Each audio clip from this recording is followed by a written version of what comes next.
Осы жылдың 1 наурызынан бастап Қазақстанда уақыт белдеуі өзгереді. Яғни 1 наурыздан бастап бүкіл ел бойынша бірдей уақыт болады. Бұған дейін Қазақстанның батыс өңірі Астана уақытынан 1 сағатта артта болған. Ал енді барлық өңірлерде батыстың уақыты бойынша өмір сүретін болады. Бұл жаңалық әрине халық арасында кеңінен талқыланып жатыр. Бұны жақтағандар бар болса да, көбісі қарсылығын білдірді. Өмір қалпы бұзылып, тіпті денсаулыққа да жаман әсерін тигізеді дегендер бар. Бұл өзгерістер біздің өмірге қалай әсер етеді екен? Бірге талқылап көрейік.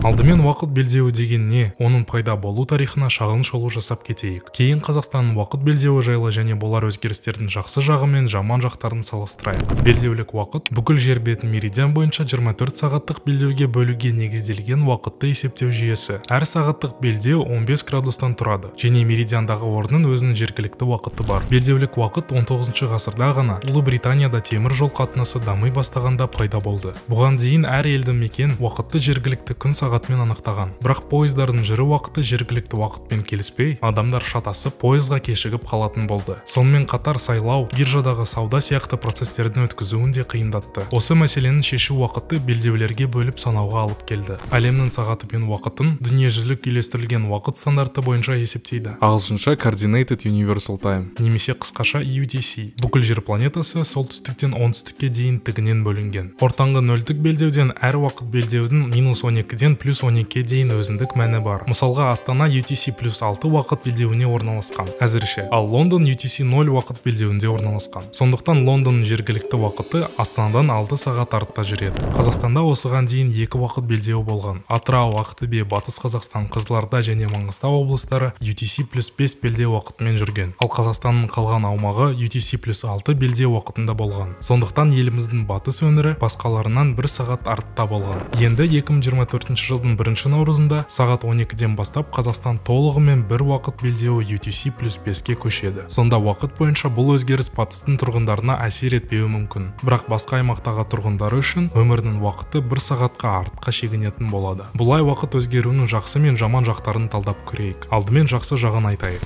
Қазақстанның батыс елдерімен уақыт айырмашылығы 1 сағатқа болса да азаяды. Қазақстан Европа мен Азия арасында әуе қатынасын салыстырсақ, Азияға қарағанда Европамен тікелей қатынас көбірек. Демек, еліміздің Европаға, таяу шығысқа жалпы алғанда Қазақстанның батысырақ елдерге жиірек ұшады. Бұл тұрғыдан қарастырсақ, уақыт белдеуінің өзгеруі батысқа сапар кезіндегі уақыт айырмашылығын азайтады және оның ауыртпалығын адам үшін жеңілдетеді. Осылай батыс елдеріне бір қадам жақындаймыз. Мысалы, Астана мен Италия арасында қазір 5 сағат айырмашылық болса, 1 наурыздан кейін 4 сағат болады. Ал оңтүстік Корея мен 3 сағат айырмашылық 4 сағат айырмашылыққа ауысады. Осылайша енді Қазақстанның уақыты батыс пен шығыс ортасында орналасады. Уақыт белдеуінің бірыңғайлануы ел ішінде де темір жол мен әуе қатынастарының ортақ кестесін қалыптастыруға мүмкіндік береді. Жолаушылар жолға аттанар уақыты мен келер уақытын шатастырмай, өзінің жеке уақытын жоспарлай алады. Мысалға, қазір Ақтаудан Астанаға дейінгі пойызға мінген адам билетте көрсетілген келер уақыты Ақтау уақытымен жазылған деп дұрыс түсінбей қалатын жағдайлар жиі кездеседі. Өнер сүйер қауым мен спорт жанкүйерлері үшін де бір жақсы жағы бар. Енді Европада жиі өткізілетін матчтар мен Олимпиада ойындары, ірі концерттердің тікелей эфирін көру үшін түн ортасына дейін күтудің қажеті жоқ. 1 сағатқа ертерек көріп, жұмыс алдында ұйықтап алуға тағы 1 сағат болады.